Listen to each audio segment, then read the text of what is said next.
जगखौ मानो होनाय जायो दा बेनि सायाव एसे गुवारै बेखेवना होदोबा। खुलुमबाय। बाबाया मोनसे बाथ्रा सोंदों जे जगखौ मानो होनाय जायो। दा शास्त्र मते जगआव जिहेतु समिष्ट ससादु सुगन्धित उत्तम उत्तम पदार्थजों जग आहुतिनाय होनायनि जे खान्थि बियो जाहैबाय आथुमब्रै जिउ जिबिनि फालित जायो जगजों। बे आथुमब्रै जिउ जिबि फालित जानायनि थाखायनो जगखौ बैदिक मुगानिफ्रायनो सृष्टिनि आदिनिफ्रायनो जगखौ जोङो नुबोदों। भारतबर्षआव बयनिख्रुइ गोजामसिन धोरोमारि थुनलाइयानो जाहैबाय बेदनि सृष्टियावनो बे जगआ दङ।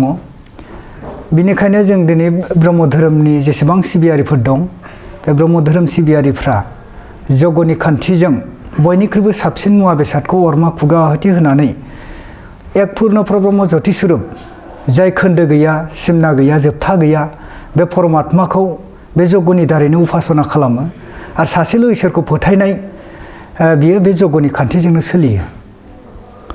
दा जगनि मुवा बेसादफ्रा बयनिख्रुइबो साबसिन जानांगौ। जगनि मुवा बेसादा मोजां जानायनि खारना जाहैबाय जगनि गेजेरजों जे जगआव अरमा खुगायाव होनाय मुवा बेसादनि जे गुनागुन बे गुनागुना जाहैबाय जोंनि बाताबरणखौ शुद्ध खालामो। जोंनि अक्सिजेनखौ इमिडियेट पिउरिफायार खालामनानै जाय पिउरिफायार जाखानाय अक्सिजेना जोंनि बिद्युत मण्डलसिम थाङो। बिद्युत मण्डलसिम थांनानै बियो जोमै महरै, अखा महरै एबा तप अमृत अखाफोर बिमानि आहार महरै बुहुमाव गोग्लैफिनो, बिबार फिथाइ बायदि गांसो गांलाफ्राव सिरिनानै बेजोंनो मोनसे अन्न सृष्टि जायो। अन्न सृष्टि माने जानाय लोंनाय जे आदार, सारिमुथि जिबनि आदारा जोनोम जायो। बे सात्तिकि अन्न सृष्टिखौ जों जिबिफ्रा जानानै फुस्थायो। जों मोजां देहा खांनानै मोजां देहा लानानै जों थांना थानो हायो। बिनि थाखायनो जोंनि जगआव होनाय मोनफ्रोमबो मुवा बेसादा सायख'जानाय मुवा बेसाद जानांगौ। जोङो सरासनस्रायै जोंनि सारिमुथि जिबनि गेजेराव जोंहा मोनथाम खायद' दङ। मोनथाम जाग्रा मुवा खायद'आ जाहैबाय जोंना सात्विक, राजसिक, तामसिक। दा जोङो जगआव जे बाहायगोन बे जगनि सामग्रिफ्रा गासैबो सात्विक खायद' जानांगौ। राजसिक खायद' होयोब्ला बेवहाय रिएक्सन जायो। खारन जगनि खार्जआ मोननै, मोनसे एक्सन आरो मोनसे रिएक्सन। दा जोङो एक्सनखौ जोंनो नांगौ। रिएक्सन जायोब्ला जोंहा हयथ' जों जिबिफ्रा मानसि जिबिफ्रा खहा जायाबाबो गुबुन गुबुन जिबसाफ्रा खहा जायो। ओंखायनो जोंनि जगनि खान्थिया बे नङा दि गावनि मोजांनि थाखाय गुबुना खहा जानाय, बे नङा। जोंनि जगनि खान्थिया जाबाय सारिमुथि जिब फालनार्थी, जोंनि मोजांनि थाखाय मावनानै जाहाथे जों आथुमब्रै जिउ जिबिनि थाखाय मोजां मावनानै बयखौबो जों उदाङै थांनानै थाहोनो हानाय गोहोखौ जोंनि बे जगनि गेजेरजों जाहाथे जगायना होनो हायो, बे थांखिजों जों बे जगखौ होयो। ओंखायनो राजसिक खायद' होनोब्ला बिदिनो आलौब्रेनाय, मेजेरनाय, फाहाबनाय, फादुबनाय, खाहाबनाय नैबेफोरो राजसिक खायद' गोग्लैयो। मेग्रेमनाय। ओमफ्राय तामसिक खायद' होनोब्ला बिदिनो ना बेदरा गोग्लैबाय, गेसाव गोफोन फेग्रा मुवा बेसादफ्रा तामसिक खायद'आव गोग्लैयो। ओंखायनो जगनि सामग्रिफ्रा राजसिक एबा तामसिक मुवाफ्रा जाहाथे गोग्लैया बिनि थाखाय जों जोबोद नोजोर होनो गोनां जायो। आरो जिहेतु जगनि खार्जआ जाहैबाय बेयो मोनसे साइन्टिफिक, बे बिगियान सम्मत खार्ज। दा बेनिखायनो बे बिगियान सम्मत जानायनि थाखायनो जों जगनि सायाव जोबोद नोजोर होनो गोनां जायो। जाहाथे जोङो रिएक्सन जानानै गावबो दुखु मोना एबा गुबुन जिबसाफ्राबो दुखु मोना। दा गासैबो जिबखौ खांनो थाङोब्ला जोङो बेखौनो शास्त्रआव बार बार जोंनो खिथाबायदि दैहाबनाय मिलौहाबनाय मोदोमफ्रुनाय मुवा बेसादजों अरमा खुगा आहुति होयोब्ला मुलुगनि गुबुंले बारहावाया सोदांजानानै मुलुगाव गोग्गो अखा हानानै बे अखाजों सोमजिनाय सात्विक आहारखौ जों जिउ जिबिफ्रा ग्रहण खालामोब्ला जों दीर्घायु जायो, जिउ गोलाव जायो, देहाफ्राव जों निरोगी जायो, रग गैयै जायो। बिनि थाखायनो जों बे खार्जखौ मावनांगौ। दा जों जगआव जि बुस्थुखौ होयो जों बे बुस्थुखौ मोनफिनो। आरो जे मोनफिनो गोबां गुन मोनफिनो। बेनि सायाव मा बेखेवथिगोन? दा जगखौ गोबां सुबुंफ्रा साननो हागौ इसेबां मोजां मोजां मुवा बेसादखौ अरमा खुगायाव मानो होदों। नाथाय जोङो बिनि बिबांखौ बांहोनो थाखायनो बा मुलुगाव मोजां बाताबरण अन्न सृष्टि खालामनो थाखायनो जों बयनिख्रुइ साबसिन मुवा बेसादफोरखौ जोङो बे अरमा खुगायाव होनानै बुहुमनि मोजां बाताबरण सृष्टि जाहोनो थाखायनो बेखौ होनाय जायो। दा मानसिया जायोब्ला बियो जाहैबाय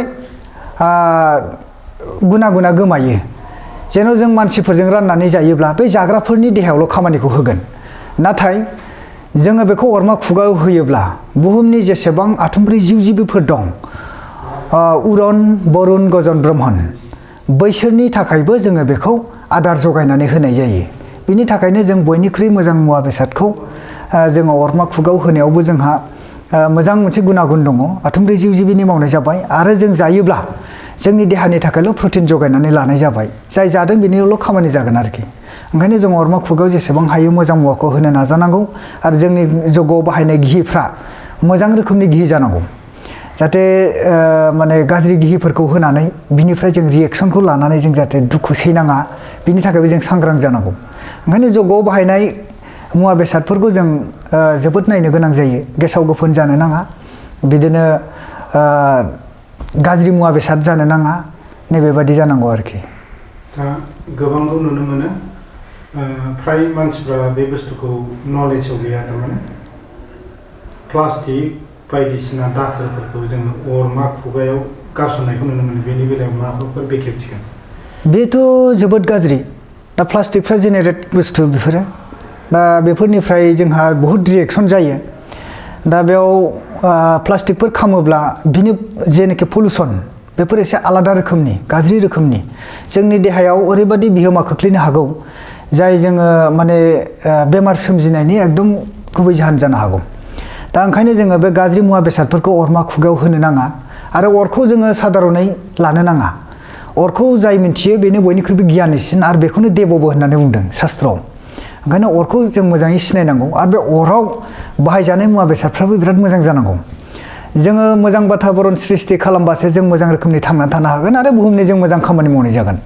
दा ओंखायनो जोङो गाज्रि मुवा बेसाद प्लास्टिकनि अनगायैबो जे गाज्रि मुवा बेसादफोर दं बेफोरखौ जों अराव होयैआनो मोजां खारन जों बयखौबो रैखा खालामनांगौ जोंनि थांखिफ्रा बे जानांगौ आरोखि धोरोमनि नितिफ्रानो बे जोङो सायख'आलासे खामानि मावोबा गोरोन्थि जायो जोङो गासैबो खामानिखौ जों सायख'नायनि गेजेरजों मावनांगौ मोजां मोनसे परिबेस दानो जों सृष्टि खालामनांगौ आरो गेसाव गोफोनजों जोंनि ब्रेनाबो गाज्रि जायो जानाय लोंनायनि बेलायावबो जुदि जोङो उन्दैनिफ्रायनो गाज्रि मुवा बेसादखौ जायोब्ला जोंनि ब्रेनानो बिराद नस्थ' जायो जों गोथौ साननो हानाय नङा जोंनि ब्रेनफ्रा माने गुसु जानाय नङा रागा खुदिरा जानो हागौ एबा गुबुन बेमारि मोनसे बा साननो हानाय गोहो गैयाबो जानो हागौ बेबादि मोनसे परिबेस फैयो ओंखायनो बाताबरणखौ फोसाबनायानो जोंनि मुलधन आरो बेनो जोंनि कार्य जानांगौ बेनो जोंनि धर्म जानांगौ आरोखि बे धर्मनि गेजेरजोंनो जों बयखौबो मोजां मोनसे जिउ खांहोनाय मोजां मोनसे परिबेस लाबोनाय गोग्गो देहा लाबोनाय बेनो जोंनि धोरोम आथिखालाव नुनो मोनो धोरोमा गुबुन महर लाबाय थामहिनबा धोरोमाबो गोबां जाबाय इसोराबो गोबां जानो हमबाय आरो सिबियारिफ्रा बेखौ उन्दै साननायफ्रा बेरखांबाय बेयोथ' सरासनस्रायै जोंनि मानसिनि साननाय धोरोमा गोबां जादोंब्लाबो जाय जे नितिजों फोथायदों बे गासैबो धर्मालम्बीफोरनि बाथ्रा जाहैबाय दा सासेल' इसोरखौनो गोबां मुं महर होनानै बे पृथिबीया जेरै रुगुं गैया थिग जोंनि सुबुंफ्राबो जोंनि जाथि हारि राव जोंनो जोबनो गैया जेसेबां राव दं एसेबां इसोरनि मुं दं दा बिदिनो बयबो मोनफा मोनफा मुं महर होनानै इसोरखौ सिबियो गाबज्रियो खान्थिफ्रा आलादा आलादा जायो थेवबो जों लुबैयो जे खान्थिनि गेजेरजों जोङो बाताबरणखौ मोजां खालामनो हायो जोङो जाहाथे अक्सिजेनखौ पिउरिफाइ खालामनानै बयफोरखौ गासैबो सुबुंखौनो एबा जिबिफोरखौनो गोजोन जों थाहोनो हानाय जाहाथे जों सेवग्लुं होनाय जोंनि कार्जफ्रा जानो नाङा सेवग्लुङोबा जों बेजोंनो आरो गाज्रि जोंनि देहाफ्रा मोनसे बेमारि जानो हागौ ओंखायनो गासैबो खान्थिफ्रा जेखि धोरोमजों सिबिया मानो जोंहा बेखौ बुंनो गोनां गैया बयहाबो मोनथाय दं आरो जोंनि भारतबर्षआ जिहेतु धर्मनिरपेक्ष देश बेहाय गासैबो धर्मालम्बीयानो गाव गावनि धोरोमनि खान्थिफोरखौ प्रदर्शन खालामनानै थांनानै थानो हानाय जिहेतु खाबु दङ बिनि थाखाय बयबो फोथांनो हागोन जे बेखौल' खावलायगोन दि दिनैनि चेनेलनि गेजेरजों बेखौल' बुंनो लुबैयो जाहाथे जों बांसिनै जिहेतु जोंनि बर' हारिनि गेजेराव जोङो जाहाथे गाज्रि मुवा बेसादफोरखौ बाहायनानै धोरोमनि मुङाव बाहायनानै जोंनाव जाहाथे असालिन बेबहारफ्रा जाया जों बेखौ खावलायो लोंनाय जानाय जेराव दं बेहाय माने असालिन बेबहारफ्रा बाहायजायो खान्थिनि बारगा हाबा जायो नांज्लाय खमज्लाय बेयाव थायो ओंखायनो मोनफ्रोमबो धर्मालम्बीफ्रा जुदि जोंनि हाबा हुखा आद्य श्राद्ध बा गुबुन गुबुन बिथिङाव बे फेग्रा मुवा बेसादनिफ्राय जुदि जानगार जानानै जोङो मोजां मोनसे परिबेसनि गेजेरजों जुदि जों सोलियोबा